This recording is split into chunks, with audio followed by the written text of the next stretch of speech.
Dia adalah putri kesayangan sang ayah. Setiap hari, Anda akan mendapatkan makanan yang enak, dimanjakan dan berubah-ubah. Dan aku adalah putri selir yang tidak dicintai. Itu karena ibu saya adalah seorang pelacur tanpa status. Saya menikahi ayah saya dengan memulihkan tarian yang telah lama hilang. Sebagai selir yang tidak dihargai, Yanran menikah di istana dengan tarian ini, berlutut dan memohon kepada ibunya untuk mengajarinya seni bela diri. Siapa sangka, setelah menyelesaikan studinya, Yanyan tidak hanya membunuh ibunya dan menyiksaku menjadi bisu yang gila. Nona Liu, kabar bahwa Yanran Liu akan segera memasuki istana untuk berpartisipasi dalam ajang pencarian bakat. Berita itu menyebar dengan cepat ke seluruh rumah. Namun, ayah khawatir jika Yanyan mencalonkan diri ke istana sendirian. Aku takut aku akan sendirian. Mengapa Anda tidak mengajak saudara perempuan Anda? Sejenak, semua putri selir dari rumah Liu berkumpul di sekitar Yanran Liu, berusaha keras untuk menyenangkan hatinya. Tapi Yu Yumyu mengalihkan perhatiannya padaku. Dia bertanya kepada si bisu kecil sambil tersenyum. Apakah Anda ingin mencalonkan diri sebagai anggota DPR? Di awal kata-kata ini, putri-putri rakyat jelata lainnya meledak. Bagaimana seorang pria bisu bisa menjadi seorang putri? Ini bahkan tidak bodoh. Dan bodoh, bagaimana mungkin yang mulia memilih orang yang begitu bodoh dan dungu? Mereka tidak. Itulah yang dipikirkan oleh Yanran Liu setelah melalui banyak pertimbangan. Saya mendengar dia berbicara dengan ibu negara pada malam sebelumnya. Yan mengatakan bahwa saudari-saudari yang lain sangat cantik, memiliki keraguan yang tidak berdasar. Jika Anda bergabung dengan saya di istana, saya yakin mereka akan mencoba bersaing dengan saya. Mengapa Anda tidak membawa si kecil yang bisu itu bersama Anda? Nyonya De ragu-ragu. Tapi ibunya, Yananya berkata dengan meyakinkan. Otak Little Mute rusak karena demam tinggi, tidak bisa mengingat apapun. Jika ibu merasa tidak nyaman, saya akan memverifikasinya besok. Benar saja, keesokan harinya, Yanran Liu membawakan saya semangkuk mie ikan kuning yang mengepul. Saya hanya makan roti dingin dan acar pada hari kerja. Saya langsung mengeluarkan air liur saat melihat mie ikan kuning. Jangan khawatir, saya punya rak beban. Yanyan Liu mengambil selimut porselen. Apa yang ada di dalam selimut itu sebenarnya adalah milik ibu saya. Abu tulang. Yanran mengambil segenggam abu dan melemparkannya ke dalam bihun dan serahkan padaku. Makanlah, aku langsung melahapnya. Yan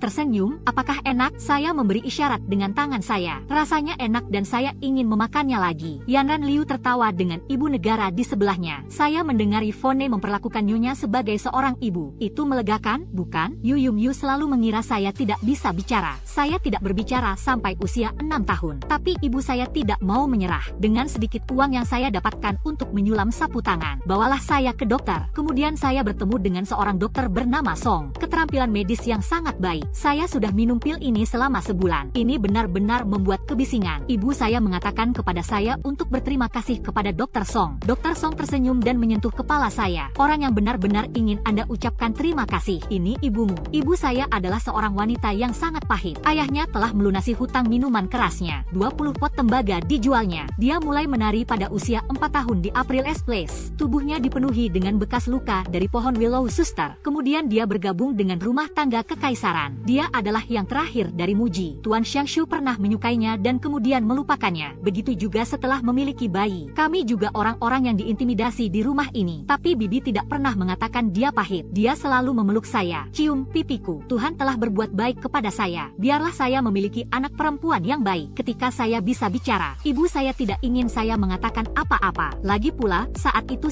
dia sudah menunjukkan banyak bakat. Saya bisa membacakan puisi setelah membacanya sekali. Saya bisa melakukan tarian setelah menontonnya 2 kali. Bertahun-tahun diintimidasi. Hal itu membuat ibu saya sangat berhati-hati. Dia takut saya akan keluar sebagai pemenang. Dia mencuri perhatian dari Liu Yanran, putri pertama keluarga Liu. Jadi dia terus mengklaim bahwa saya masih tidak bisa bicara. Tapi Yanran masih datang ke halaman kami. Legenda mengatakan bahwa wanita muda yang suka memerintah, sangat lembut dan ramah. Dia membawakan saya makanan ringan, memandang saya yang sedang makan manis dan dengan ramah tersenyum. 5. Dia gadis yang cantik. Anda mungkin akan menjadi seorang putri di istana. Bajingan itu bilang dia sedikit bisu. Bagaimana Anda bisa masuk ke dalam istana? Kau bercanda, Nona. Untung saja Yanyan Liu hanya sopan. Dan kemudian percakapan beralih ke topik yang sedang dibahas. Bibi Lin, aku dengar kau sangat ahli dalam seni bela diri. Aku punya kecelakaan tarian di sini. Saya ingin tahu apakah Anda dapat memulihkannya. Permainan drum yang dikatakan Yan disebut tarian bambu. Ada banyak rumor cerita rakyat tentang tarian bambu. Beberapa orang mengatakan bahwa setelah mempelajari tarian bambu, orang pertama yang melihatnya, aku akan jatuh cinta padamu. Ibu saya tidak tahu mengapa Yanyan Liu ingin belajar tarian ranting bambu, tapi dia sudah berjanji. Itu adalah 3 bulan yang paling membahagiakan bagi saya dan ibu saya. Terima kasih atas perlindungan Nona Liu. orang-orang di rumah tidak lagi menggertak kami. Ibu saya mengatakan kepada saya dengan senang hati ketika dia selesai mengajar misi tari bambu. Nyonya pertama mungkin akan lebih baik kepada kita juga. Kemudian dia bisa mencarikan saya rumah yang baik, menikah dengan seorang istri. Anda tidak harus menderita sebagai selir seperti dia. Setelah 3 bulan, ibu saya berhasil mengajari Yu Hua Yeon. Tapi hari itu, dia tidak berhasil kembali dari Yanyan Liu. Ketika aku bergegas ke sana, Yanyan Liu mengalami patah kaki seperti yang dialami ibu saya. Taruh dia di gudang kayu. Saya menangis dan masih ingat, ibu saya menyuruh saya untuk tidak berbicara. Jadi dia hanya berlutut dan bersujud. Hujan turun dengan derasnya malam itu. Hujan dan darah bercampur di satu tempat, mengalir di dahi saya. Ada Huma di bawah payung yang mengangkat dagu saya dengan ujung sepatunya. Apakah kamu memohon padaku untuk membiarkan ibumu keluar? Itu tidak mungkin. Bagaimana jika dia mengajari Anda juga? Aku pingsan. Bangun, ibuku sudah tiada. Para suster mengatakan, ketika ibu saya meninggal, saya masih mengandung anak yang sulit. Saya mengalami demam selama sebulan. Mengantuk. 1 bulan kemudian, demam saya akhirnya turun. Tapi otak saya sudah digoreng. Saya juga tidak ingat nama saya. Tidak dapat mengingat masa lalu. Tidak menimbulkan suara berisik. Berjalan sendirian dengan kepala di tangan saya. Yan memberi saya roti daging. Saya hanya akan menuliskan ucapan terima kasih. Yan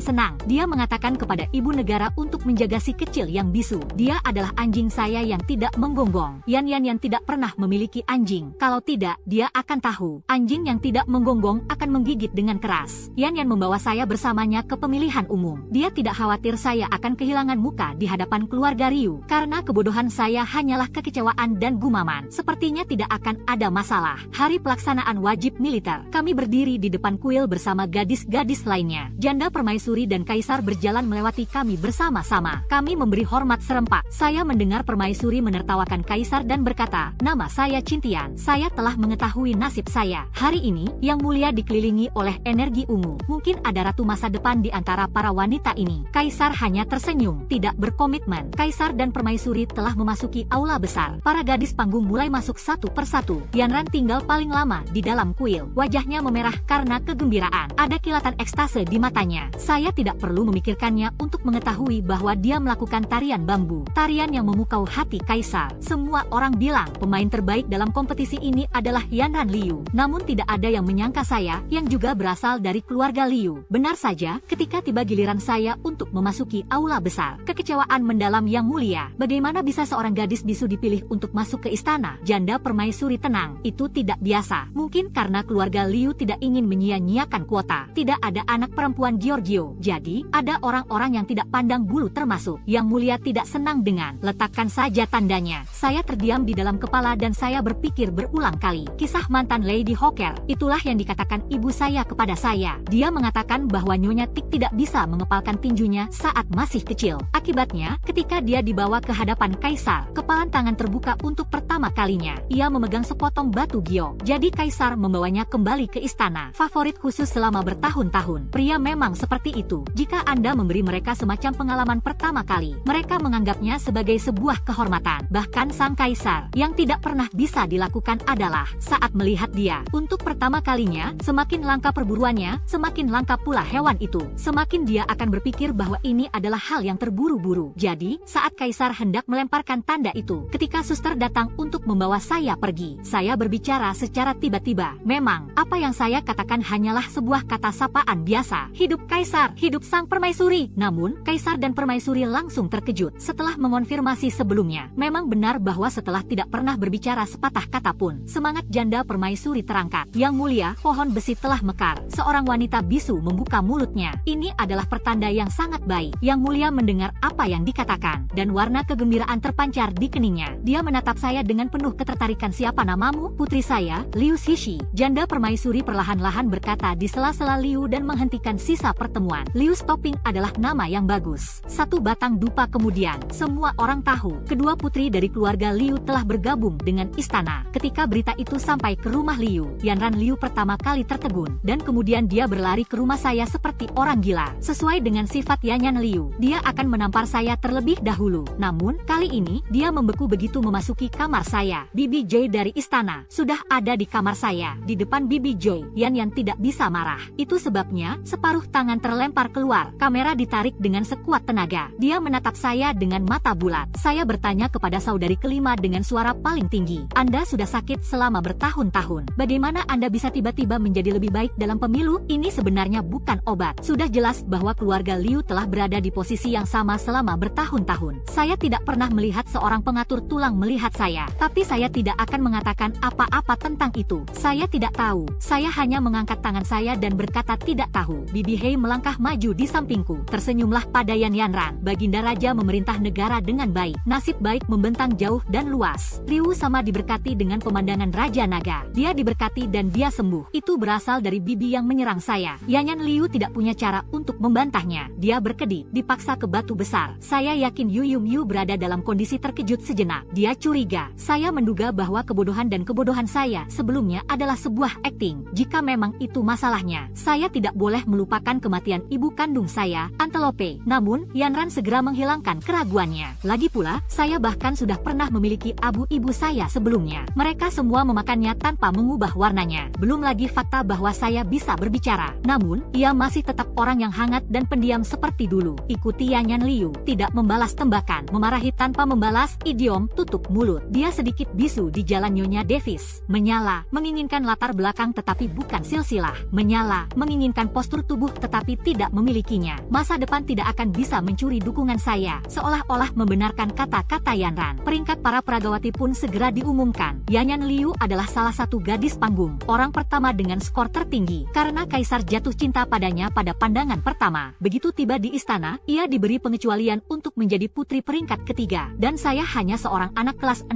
SD yang berbakat. Itu tidak mengejutkan saya. Seperti yang dikatakan Yu Huayeon, saya adalah putri rakyat jelata dari latar belakang yang sederhana. Dia tidak terlalu cantik. Yang Mulia tidak terlalu menyukai saya. Tapi itu sesuai dengan keinginan Ibu Suri. Menyala, dorong perahu dengan arus. Ini hanya cara bagi saya untuk ikut beraksi. Dia sangat menyukainya. Ini Yan. Selama bulan pertama kami di istana, Kaisar memanggil Yanran hampir setiap hari. Tarian bambu yang menewaskan ibu saya. Ini adalah senjata pertama yang digunakan Liu Yanyan untuk memperjuangkan keinginannya. Dia menari di aula kostum. Menyala, gaun berkibar dari ujung banyak rok, pinggang lembut, indah sekali. Sebagai imbalan atas malam demi malam kemurahan hati raja. Di tengah-tengah emosi yang intens, Liu Yanran bertanya kepada Kaisar di depan kerumunan dayang istana. Saya adalah orang nomor satu di hati yang mulia. Kaisar tersenyum dan menggendongnya ke dalam pelukannya. Tentu saja Anda memang begitu. Yanyan Liu sangat bangga pada dirinya sendiri. Saya melihat bagaimana dia bersinar. Hati menjadi bahagia. Seorang wanita, jika terlalu mudah mempercayai janji seorang pria di atas ranjang, itu berarti jantungnya lemah. Hati yang paling lemah adalah yang paling mudah dieksploitasi. Seperti yang diharapkan, setengah bulan kemudian, Yu Yumyu datang ke tempat saya untuk pamer. Di sini sangat sepi, Nona Liu. Dia datang dengan batuk tersedak yang berlebihan. Bahkan, Anda hampir bisa mencium bau jamurnya. Adik bagasi saya yang lembut telah tiba tepat pada waktunya. Saya belajar melukis dengan Saudari Li. Saudari Li adalah seorang pelayan tua di istana. Anda adalah pelukis yang baik, terutama pandai melukis wanita. Keindahan lukisan itu tampak jelas. Masing-masing dengan daya tariknya sendiri, idiom, rima dan ritme. Yan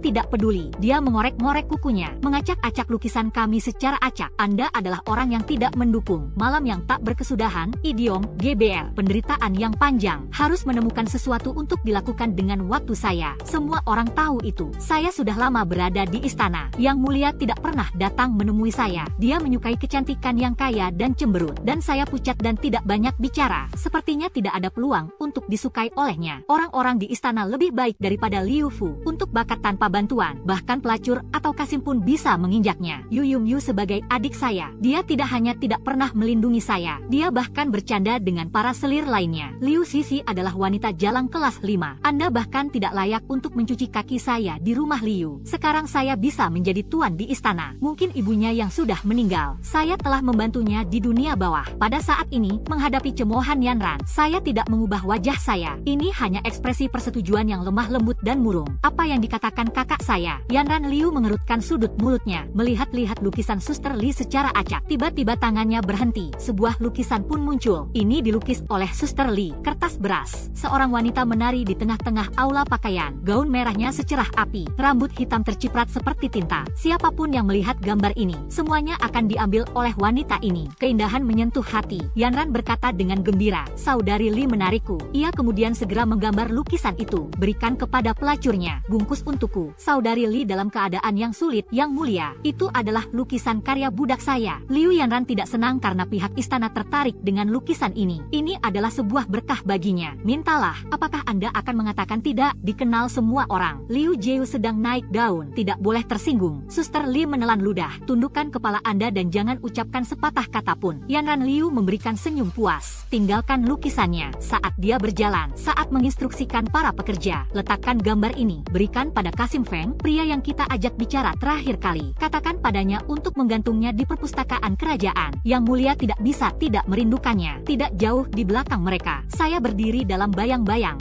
Saya dengar yang mulia sibuk dengan urusannya. Saya sering berada di harem akhir-akhir ini. Ditambah lagi, permaisuri menasihatinya untuk mengambil semua hujan. Jadi, bahkan jika kaisar datang ke harem dan ke istana selir-selir lainnya, alih-alih secara eksklusif mendukung Yanyan Liu seperti sebelumnya, Liu Yanyan tidak melihat Shenyan selama berhari-hari. Saya juga mendengar bahwa kaisar sedang berada di tempat selir-selir yang lain. Waktu yang menyenangkan. Ini menjengkelkan. Sekarang, lukisan ini sangat membantunya. Dia telah menyuap Kasim Feng, Kasim Kaisar. Biarkan Kasim Feng membantu Anda. Gantungkan lukisan ini di ruang kerja kerajaan, agar kaisar dapat melihatnya. Pikirkan cara dia menarik keluar dari tarian itu. Aku yakin aku akan merindukannya. Datang dan kunjungi dia. Saya sedang menyalin kitab suci di aula samping, sambil menunggu dalam keheningan. Benar saja, pada sore hari, Kasim Feng ada di sini. Dia memberitahu Yu Yumyu. Ketika Yang Mulia melihat lukisan itu, saya yakin Anda sedang bernostalgia. Saya tidak bisa menahan diri untuk waktu yang lama. Liu Yanyan sangat gembira. Dia memberi hadiah kepada Kasim Feng. Setelah Kasim Feng pergi, perintahkan pelayan untuk segera berpakaian sendiri. Jelas, malam ini, kaisar pasti akan menyerahkan Yanrannya. Tidak mudah untuk menang. Yan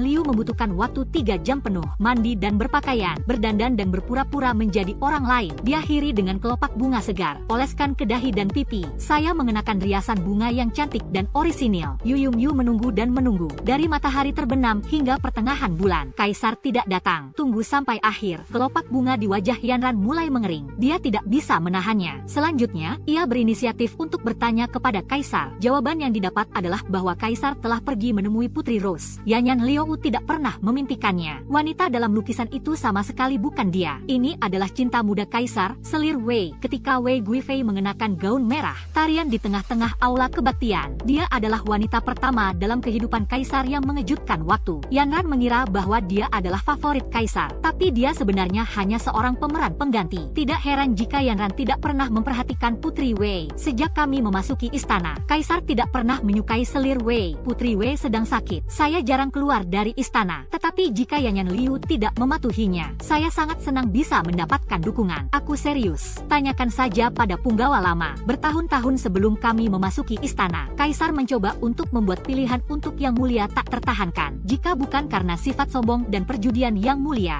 janda permaisuri tidak menyukainya. Saya khawatir ini bukan giliran kami untuk memasuki istana. Hal-hal yang telah mencapai tahap ini, Yan akhirnya menyadari hal ini, tapi dia tidak bisa menerimanya. Dia adalah kebanggaan dan kegembiraan dunia. Pada penampilan, keluarga, dan bakat, jangan pernah kalah dari siapapun. Belum lagi fakta bahwa Putri Wei sudah semakin tua, dan dia sedang berada di puncak kehidupannya. Sebagai hasilnya, Yanran menarik sekelompok selir baru ke dalam istana. Tunggulah di Taman Kekaisaran. Bersumpahlah untuk bertemu Putri Wei. Beberapa hari kemudian, kami memang sedang bersama Wei Guifei yang sedang berjalan-jalan setelah sembuh dari penyakitnya. Arah, musuh atau saingan bertemu muka. Tampilan ini membuat Yanyan semakin kecewa. Wei Guifei baru saja sembuh dari penyakitnya, hanya mengenakan pakaian polos yang sederhana. Gaun itu terlihat berwarna abu-abu. Pemadaman listrik. Saya kalah dari wanita tua seperti itu. Ini adalah hal yang sangat memalukan bagi Yanyan Liu. Jadi dia berjalan ke atas. Ini adalah penghormatan yang buruk. Semua orang bilang saya berbakti seperti seorang putri. Awalnya saya menganggapnya sebagai pujian. Sekarang saya telah melihat Anda dengan mata kepala sendiri. Tapi menurut saya, pujian itu tidak sebanding dengan apa yang diberikan. Liu Yanyan tersenyum lebar, tapi dia tidak menyadari bahwa wajah Yang Mulia berubah dengan keras. Malam itu, Anda memiliki kekuatan untuk mengendalikan 6 istana. Mari kita semua penonton pergi ke Buddha Hall. 12 jam penuh. Saat itu adalah malam musim dingin. Udara di aula Buddha terasa dingin dan berangin. Para wanita di istana ini semuanya adalah wanita penghibur yang dibesarkan dengan baik. Lebih lemah, dia tidak mampu berlutut terlalu lama. Tak lama kemudian, mereka semua terjatuh. Menyedihkan dan tidak dapat mengatakan apa-apa tentang hal itu. Jelas sekali Jenny Ryu yang berbicara di luar gilirannya. Yang Mulia bahkan telah membunuh kami. Itu agak tidak masuk akal. Jika Baginda Raja mengetahuinya, saya yakin Anda akan menyalahkannya. Tidak dapat menemukan solusi di bawah aturan. Ini semua salah Yu. Lutut saya terasa sakit. Bagaimana jika saya tidak bisa berjalan di masa depan? Saya menyarankan mereka untuk berhati-hati dengan apa yang mereka katakan. Sebaliknya, dia melampiaskannya pada saya. Ini adalah kesalahan kakakmu karena menguburku. Lucu sekali, ketika Yu Huayeon difavoritkan, saya tidak bisa menjadi bagian dari itu. Sesuatu telah terjadi padanya. Saya harus kehilangan segalanya. Tapi saya tidak peduli. Setiap orang yang berlutut di kuil Buddha mengeluh. Hanya saya yang menghadap Buddha. Tutup mata Anda. Dengan wajah tenang yang menyembunyikan kesenangan hati, kami hanya berlutut. Dan Yan diseret ke Prudence, tongkat 20. Saya tidak tahu kapan papan-papan tebal itu menghantam kakinya. Apakah Yan ingat? Dia mematahkan kaki ibu saya. Pemandangan di gudang kayu. Dan ini baru permulaan. Yanran Liu menyinggung selir Wei di depan umum. Dia tidak akan memiliki kehidupan yang baik di depannya. Saya baru saja memikirkannya. Saya mendengar suara perempuan yang sejuk. Berlutut begitu lama. Ryu tampak tenang. Saya membuka mata saya. Tidak ada orang lain di depan saya. Itu adalah Liu Ying, pelacur terbaik dari selir Wei. Saya telah melihat Liu Ying beberapa kali sebelumnya. Alisnya terlihat cukup halus. Namun, ia memiliki bekas luka di pipinya. Begitu banyak orang yang takut padanya. Wei Guifei sombong dan kejam. Sebagian besar pekerja di sekitar kita tidak berumur panjang. Dia tinggal untuk waktu yang lama. Saya tidak setua itu. Dia juga seorang yang dituakan di istana. Naluri saya mengatakan demikian. Dia adalah orang yang sangat mendalam. Dan dia adalah anggota lingkaran dalam yang mulia. Sebaiknya saya tidak mengacaukannya. Jadi saya menarik napas dalam-dalam. Perdebatan lambat. Saya yakin ada banyak hal yang terjadi di istana. Jika Anda tidak memiliki ketenangan pikiran saat ini, sulit untuk takut akan masa depan. Yuin menatap saya, memiliki mata seperti obor. Punggung saya merinding melihat penampilannya, mencoba mati-matian untuk menahan gemetar. Dia mengangguk setelah sekian lama. Kemudian dia berkata kepada selir-selir yang lain bahwa ada seorang yang berbakat berlutut di atas angin. Udara dingin yang masuk ke dalam tubuh. Saya ingin meminta Anda untuk pindah tempat yang lebih hangat untuknya. Saya tertegun, begitu juga dengan para selir. Namun, Putri Wei baru saja menghukum seseorang. Kata-kata Liu Yin, anjing peliharaan selir, dan tidak ada yang berani melanggar. Akibatnya, selir-selir lainnya dengan enggan mengambil tempat hangat mereka di tank memberikannya kepada saya. Setelah tangan dan kaki saya yang beku sedikit menghangat, otak saya yang bekerja. Apa dia baru saja menolongku? Liu Ying adalah orang kepercayaan Wei Guifei. Dia menunjukkan kebaikan kepada saya. Apakah mungkin selir Wei sedang mencoba untuk membuat saya masuk? Pikiran itu muncul di benak saya. Saya langsung mengabaikannya. Tidak, Putri Wei dikenal dengan sopan santunnya. Legenda mengatakan bahwa seorang pelacur mengenakan gaun berwarna cerah, dipuji oleh kaisar. Dia akan segera memberi makan gadis itu ke ular. Seorang putri seperti itu tidak membutuhkan aliansi, apalagi yang dibutuhkan dengan pria sepertiku. Ini adalah aliansi dengan talenta kecil yang bahkan tidak menjadi favorit. Maka itu satu-satunya kemungkinan. Jane Liu sendirilah yang membutuhkan bantuan saya. Saya merenung untuk waktu yang lama. Dalam hal ini, saya juga punya banyak bantuan untuk Yuin. Saya pikir Yanyan memprovokasi yang mulia. Setidaknya Anda akan diam untuk sementara waktu setelah dihukum. Namun saya tidak menyangka Tuhan akan memberikannya seperti ini. Periode penyembuhan. Dokter datang untuk memeriksa denyut nadinya. Tiba-tiba, dengan wajah gembira, ia berlutut untuk memberi selamat kepada Jenny Ryu. Yu Yung Yu sedang hamil. Wei Guifei tidak memiliki anak selama bertahun-tahun. Jadi Yanran sedang mengandung putra sulungnya. Janda permaisuri dan kaisar datang pada kesempatan pertama. Janda permaisuri dimanjakan oleh kaisar. Wei Guifei hampir saja membunuh sang pewaris. Kaisar membawa hati nurani yang bersalah, memegang tangan Yanran dengan erat. Tapi Anda telah dirugikan. Mulai sekarang, saya akan datang mengunjungi Anda setiap hari. Karena kelahiran ini, Yanran Liu telah ditunjuk sebagai Zawi kelas 2. Dia berada di urutan kedua setelah anggota senior harem permaisuri. Dia menjadi favorit yang paling dicari di seluruh harem. Ini sudah menjadi hit besar untuk sementara waktu. Dan saya, sebagai saudara perempuan selirnya, telah diberkati juga. Yang mulia datang untuk menemani Liu Yan. Dia akan mampir dan menemui saya di aula samping. Terkadang sudah terlambat. Dia tinggal di istana saya. Dan begitulah yang terjadi di dalam harem. Kami berdua, kakak beradik, mulai berpisah. Dia telah menjadi favorit eksklusif dari permaisuri bangsawan selama bertahun-tahun. Di masa lalu, keluarga Liu juga berada dalam posisi untuk mengalahkan keluarga Wei. Ketika anggota keluarga mengunjungi istana, ibu negara memegang tangan Liu Yanyan untuk mencucinya tanpa. Namun, ketika Anda melahirkan anak ini, tahta ratu mungkin akan menjadi milik Anda. Yanran tersenyum. Hari di mana saya memasuki istana, sana. Nafas berwarna ungu mengambang di langit biru. Salah satu dari gadis penari itu pasti membawa pesanan. Saat ini, itu adalah perhitungan yang cukup akurat. Saya menyalin sutra-sutra itu dalam keheningan. Jika Liu Yanyan menjadi permaisuri, maka semua balas dendam terhadapnya akan sulit dilakukan. Saya tidak akan bisa membalaskan dendam atas kematian ibu saya. Saya tidak bisa membiarkan hal itu terjadi. Tepat ketika saya sedang melamun, Nyonya Dier tiba-tiba memanggilku Hil. Ini adalah pertama kalinya dia memanggil saya dengan sebutan itu. Saya sedikit membeku. Kemudian dia mengubah ekspresinya menjadi baik dan berjalan ke atas. Ibu negara memegang Heather yang penuh kasih yang tersenyum di bawah tangannya. Anda dan dua adalah saudara perempuan. Di dalam istana, sudah sewajarnya untuk saling membantu satu sama lain. Setelah semua dikatakan dan dilakukan, Nyonya D membawakan liontin di leher saya. Aku melihat ke bawah. 4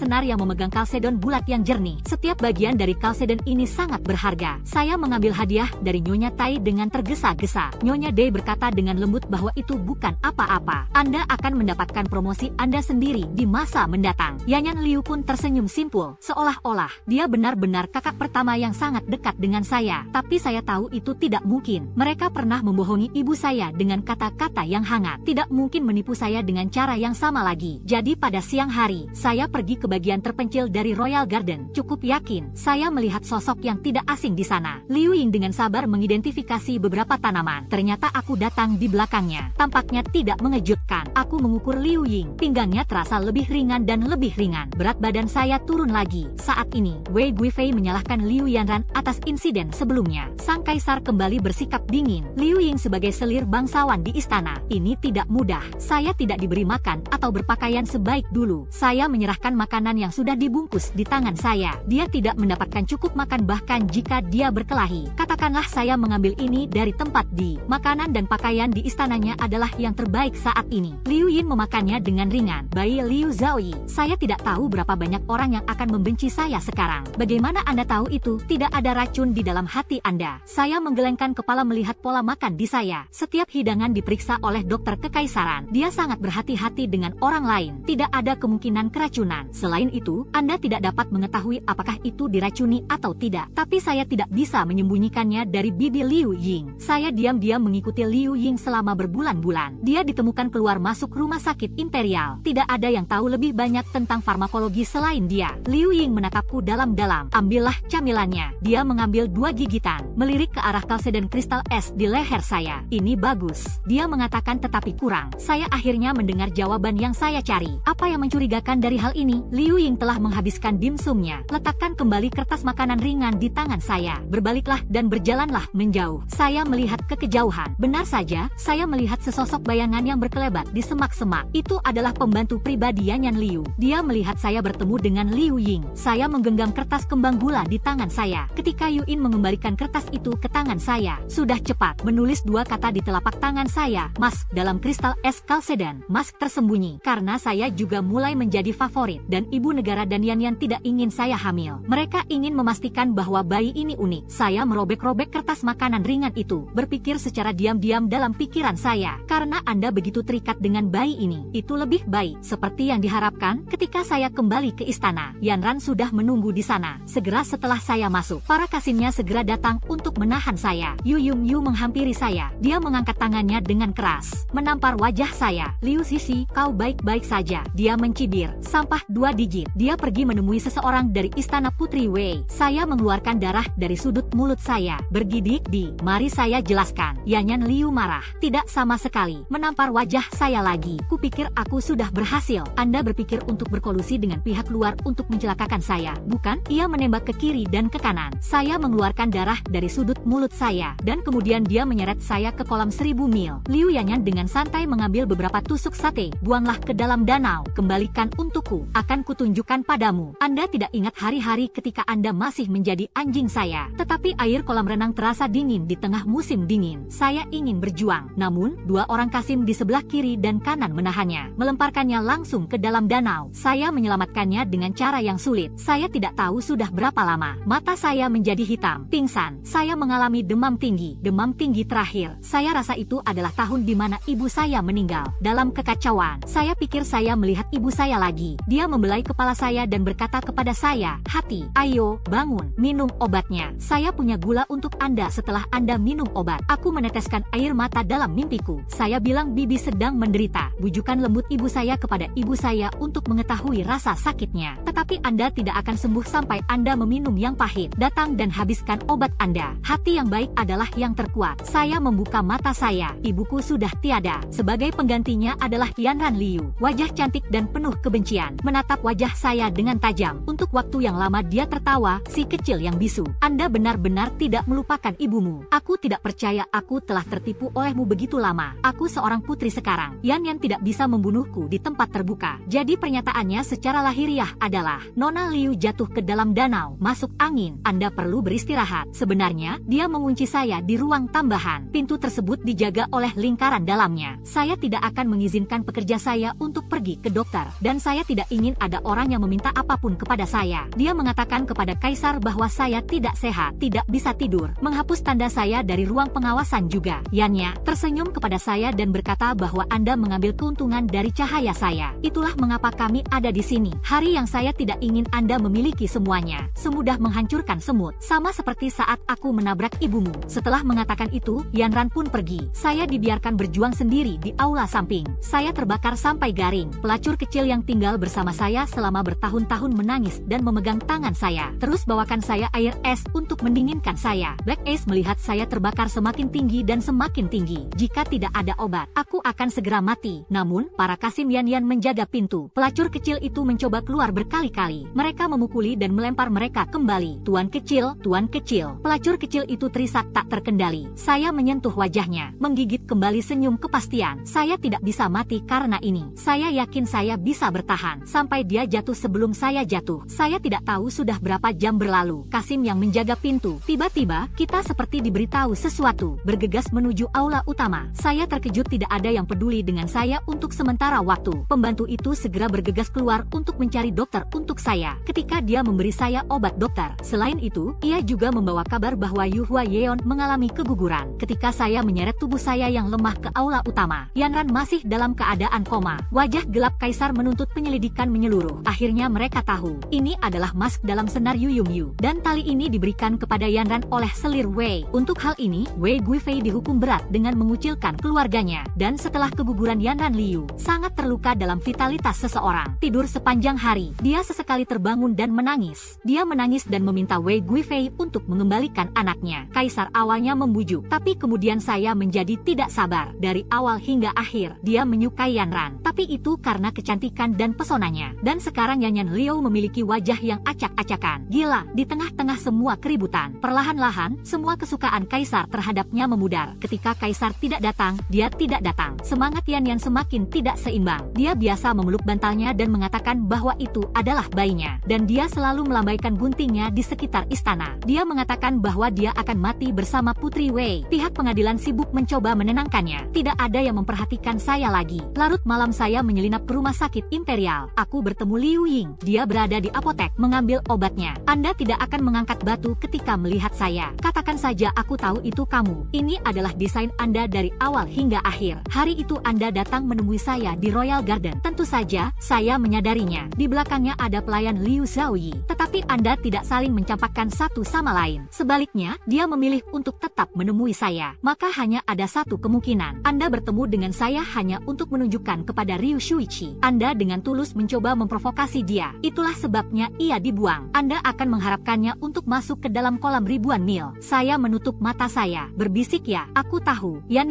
pasti telah mengambil perhiasan itu darinya. Menyala, melempar ke kolam 1000 mil. Kemudian dia meminta saya untuk masuk dan membantunya menemukannya. Ini adalah cara yang paling sering ia lakukan untuk menyiksa saya sejak saya masih kecil. Karena dia tahu saya takut air. Perhiasan apapun yang dia lemparkan ke dalam kolam, aku akan melakukan apa saja. Saya tidak menyangka hal itu akan terjadi. Dia melemparkan tali yang diberikan kepadanya oleh Putri Wei di kolam renang. Saya benar-benar menemukan senarnya, tapi saya sengaja berpura-pura tidak menemukannya, meninggalkannya di dalam lumpur di pantai, sehingga ketika anak buah Yan menemukannya nanti, saya hanya mengira bahwa tali itu terdampar di tepi danau. Yanran tidak terlalu memikirkannya. Pasang kembali tali pengikatnya. Dia hanya tidak menyadarinya. Ada kalse dan es yang sangat kecil di sana. Mask yang digunakan Madame Dearchi pada saya. Hal itu akhirnya menjadi bumerang bagi putrinya sendiri. Saya tahu saya tidak bisa menyembunyikannya dari Liu Ying. Dia adalah seorang ahli racun. Semua cara keracunan, semua itu sangat mudah baginya. Tapi saya tahu Liu Ying tidak ingin mengekspos saya. Benar saja, kata Liu Ying kepada saya. Orang yang ia benci adalah selir Wei Guifei beberapa tahun yang lalu. Indu membunuh seorang wanita bernama Song. Dan wanita inilah yang menyembuhkan Ya Zheng saya. Dan saudara perempuan Liu Ying sendiri. Duri dan tanggang takdir akhirnya cocok dengan sempurna. Pada saat ini, saya membeku di tempat. Tidak bisa berkata-kata. Waktu yang lama, Liu Ying berkata kepada saya bahwa Anda belum selesai dengan balas dendam Anda. Milik saya juga sama. Kau membantuku mengalahkan permaisuri. Dan aku akan membantumu membunuh semua orang yang membunuh ibumu. Yuin memberi saya dua hal. Sebuah skor tari dan sebuah resep. Ini akan membantu janin. Tapi terlalu banyak bisa membunuh Anda. Dan tarian ini diciptakan untuk yang mulia. Favorit Kaisar. Tapi saya bisa memulihkan beberapa poin. Terserah Anda. Saya bisa melihatnya dalam pikiran saya. Terima kasih, Liu Ying. Ketika saya mencoba untuk berlatih selama tarian pedang, saya menyadari bahwa meskipun ibu saya telah pergi selama bertahun-tahun, tapi hadiah yang dia tinggalkan untukku ada di tarian ini mengharuskan seorang wanita untuk bergerak dengan menggunakan pedang, heroik dan feminin pada saat yang bersamaan. Saya telah berlatih keras secara rahasia setelah melarikan diri dari penjara dan mengikuti instruksi Liu Ying. Ini adalah cara Kaisar pergi ketika meninggalkan istana dalam warna putih. Ini sangat berbeda dengan gaun merah pada tahun Guifei. Liu Ying dan saya sama-sama percaya bahwa untuk menjadi momok yang tahan lama, Anda tidak bisa hidup dalam bayang-bayang orang lain. Jadi hari itu saya terbang dengan pakaian putih, seperti pemurnian dan pedang Qi yang dihubungkan bersama. Ini tidak sama dengan kecantikan Guifei. Ini lebih seperti peri dan halus. Kasim Feng di sisi yang mulia. Dia adalah seorang pengumpul uang. Saya mengambil uang dari Yanyan Liu untuk bekerja untuknya. Dan sekarang mereka telah mengambil milikku. Dan faktanya tersedak. Ara, Flunke, tarian Nona Liu ini memiliki gaya peri filsuf. Kaisar sangat senang. Mereka membuat saya tidak nyaman malam itu. Ketika dia berada di pengadilan saya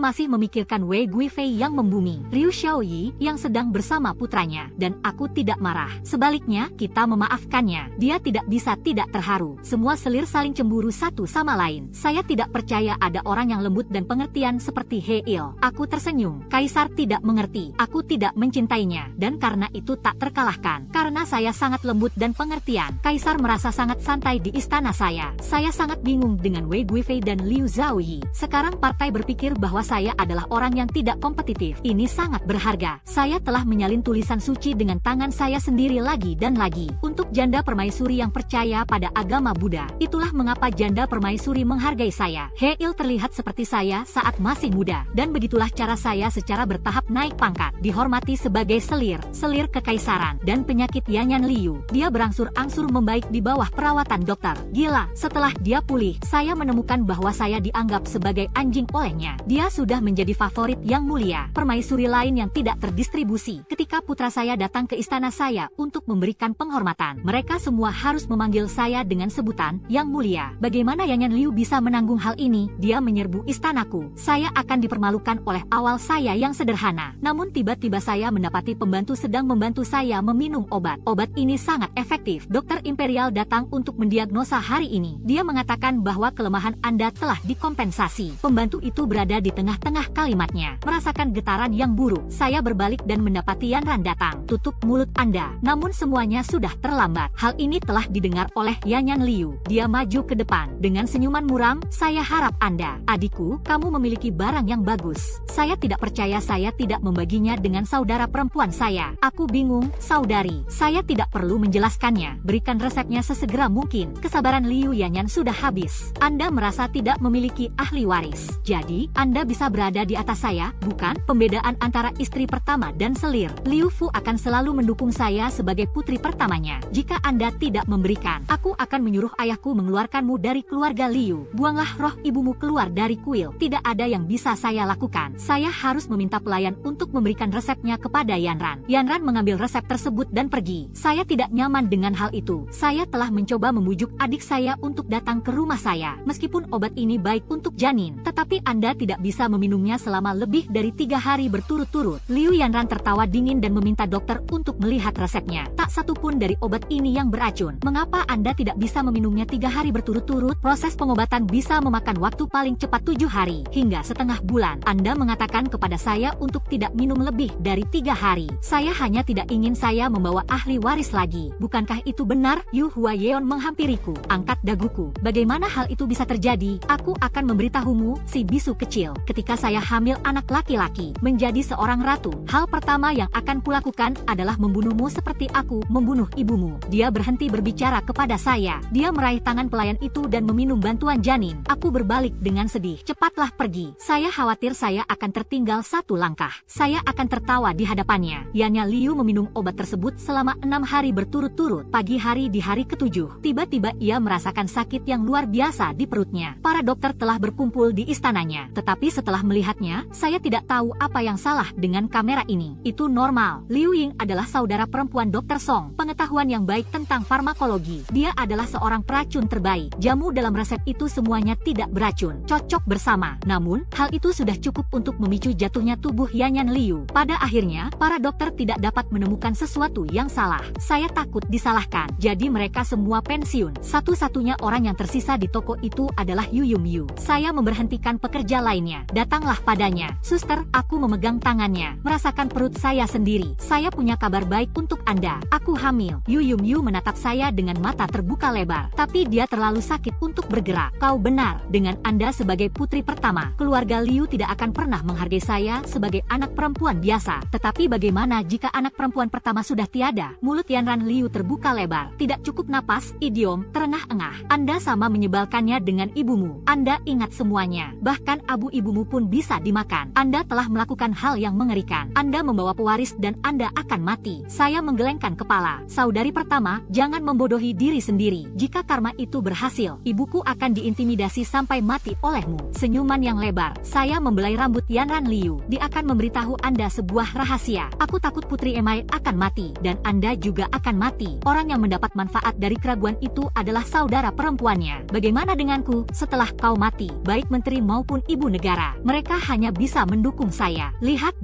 Anda telah menjalani separuh hidup Anda dalam cinta. Pada akhirnya, semua orang dikhianati. Bagaimana dengan Anda? Yanran terdiam. Sakit perut membuatnya terlihat pucat. Secara bertahap, lebih banyak udara yang keluar daripada yang masuk. Saya telah mengawasinya. Setelah beberapa jam yang panjang, Yanran Liu akhirnya meninggal. Ibu saya sedang berada di gudang kayu. Dikatakan masih hidup. Yang hidup menyakiti yang mati. Dan Yuma Liu, dia akhirnya meninggal dengan cara yang sama. Setelah 12 tahun, akhirnya aku bisa membalaskan dendam kematianmu. Saya duduk di lantai. Kebahagiaan dan kesedihan datang bersamaan. Perubahan emosi yang drastis. Saya menangis di tanah. Seseorang tolong! Saudari, saudari, saudari. Bangunlah, kata Liu Yin kepada saya. Jika ibuku masih hidup, saya yakin itu lebih baik daripada balas dendam. Dia ingin putrinya sehat lebih dari apapun. Liu Yin bahkan bertanya kepada saya apakah saya ingin menjadi ratu. Saya hanya merenungkannya sejenak. Jadi saya mengangguk. Kami terus bergerak maju dengan rencana kami. Liu Yin membutuhkan pewaris di dalam rahim saya. Aku butuh racun Liu Yin. Aliansi kami kuat seperti besi. Racun Liu Yin segera bekerja. Musuhnya meninggal karena bisul untuk sang putri. Dan kaisar terinfeksi oleh penyakit selir. Tenggat waktu yang sama semakin dekat. Pewaris yang saya lahirkan adalah satu-satunya kandidat untuk tahta. Kaisar meninggal 1